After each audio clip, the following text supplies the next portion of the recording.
Just say they built the ark, they made the menorah, they made the table, they made the altar. Just say that. Why do you gotta go on about it? Why? Hi folks, welcome to Joel Reads Bible. I'm Joel, and I read the Bible so that you don't have to. Finally, am I right? It's like someone's got to do it.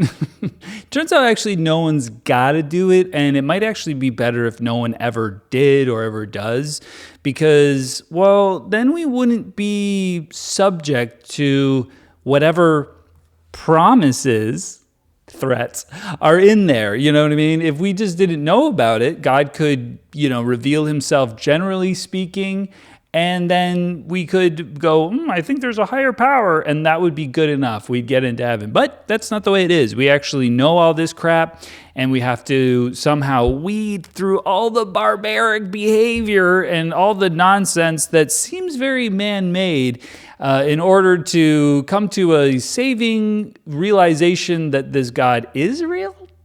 Is he though? Is he? And then we can spend eternity with him rather than having our skin peel off in eternal torment. So you look, I know which one I'm choosing, because it's definitely a choice what you believe. Don't let anyone tell you that it's just being convinced or not being convinced of something. That's hogwash. Moving forward, I am going to be using an egg shaker through all the chapters. I will be reading with an egg shaker, doing a little bit of a beat, because it'll keep me on task, it'll keep me in time, and it'll be even cooler for you guys. We're going to try that. Stay tuned. You're going to really love it. So here we are at Exodus chapter 37. Guys, if you haven't subscribed, you're missing a trick. Please do that. Like the video and even leave me a comment if you're brave. If you're brave. And with that being said, let's move forward to read what we've probably already read in other chapters. Bezalel made an ark of acacia wood, 2.5 cubits long and 1.5 cubits wide, and 1.5 cubits high. Okay, that doesn't work. Experiment. You got to do different things. It's so boring. You got to do certain things just to try to make it interesting. He overlaid it with pure gold, both inside and out, and made a gold molding around it. We know. He cast 4 gold rings for it and fastened them to its 4 feet, with 2 rings on the one side and 2 rings on the other.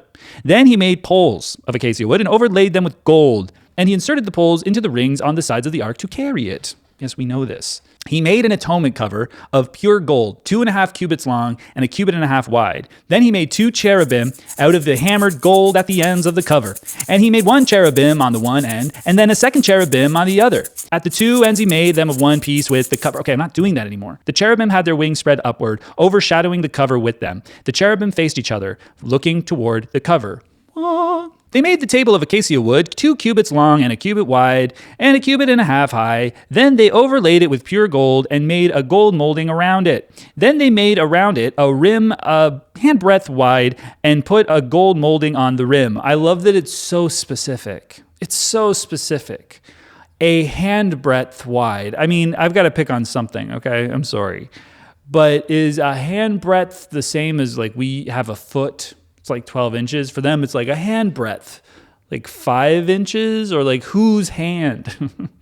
Whose hand? But it sounds kind of vague. They cast 4 gold rings for the table and fastened them to the 4 corners where the 4 legs were. The rings were put close to the rim to hold the poles used in carrying the table. The poles for carrying the table were made of acacia wood and were overlaid with gold. And they made from pure gold the articles for the table, its plates and dishes and bowls, and its pitchers for the pouring out of drink offerings. Okay, great. The table is the way they probably said that. I don't know what's happening. They made the lampstand of pure gold and hammered it out base and shaft. That sounds rude. I like that. Its flower-like cups, buds, and blossoms were of one piece with it. 6 branches extended from the sides of the lampstand, 3 on one side and 3 on the other. 3 cups shaped like almond flowers with buds and blossoms were on one branch, 3 on the next branch, and the same for all 6 branches extending from the lampstand. And on the lampstand were 4 cups shaped like almond flowers with buds and blossoms. 1 bud was under the first pair of the branches extending from the lampstand, a 2nd bud under the 2nd pair, and a 3rd bud under the 3rd pair. 6 branches in all. So it is a menorah. Like it's just a menorah. They're just describing a menorah. The buds and branches were all of one piece, with the lampstand hammered out of pure gold. They made its 7 lamps as well as its wick trimmers and trays of pure gold.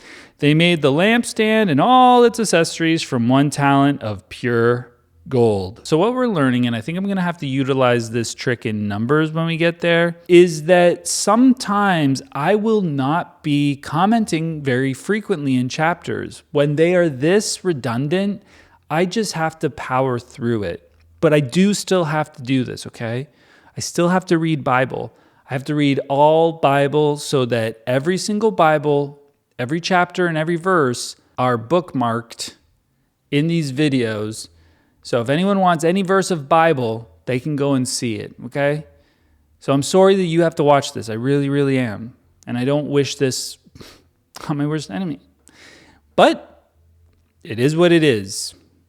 It is what it bloody well is. They made the altar of incense out of acacia wood. It was square, a cubit long and a cubit wide and 2 cubits high. Its horns of one piece with it. They overlaid the top and all the sides and the horns with pure gold and made a gold molding around it. They made 2 gold rings below the molding, 2 on opposite sides to hold the poles used to carry it. They made the poles of acacia wood. It's the only type of wood they had. They only had acacia wood. That was all they had access to.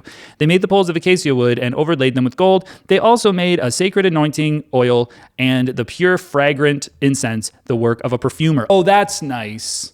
For the incense thing, they really shortened that. That's really sweet. They just like, and by the way, they made that incense. Remember we mentioned that incense? Well, we did that too. They did that too real quick. They had a perfume. They got a perfumer and they did all the incense. We're not going to tell you what's in there. You can go back and read it. Yeah, we could go back and read the whole thing. Just say they built the ark. They made the menorah. They made the table. They made the altar. Just say that. Why do you got to go on about it? Why? Well, anyway, that's another chapter, and we did it in record time. This is a non-episode, honestly.